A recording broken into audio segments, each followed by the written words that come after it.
त्रिदलं त्रिगुणाकारं त्रिनेत्रं च त्रियायुधं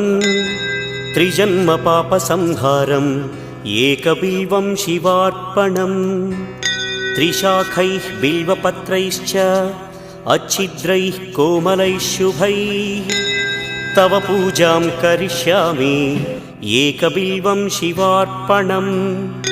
कोटिकन्या महादानं तिलपर्वतकोटयः काञ्चनं शैलदानेन एकबिल्वं शिवार्पणम् काशीक्षेत्रनिवासं च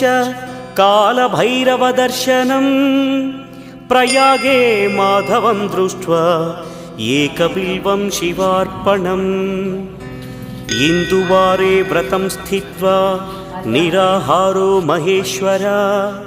नक्तं भविष्यामि देवेश एकबिल्वं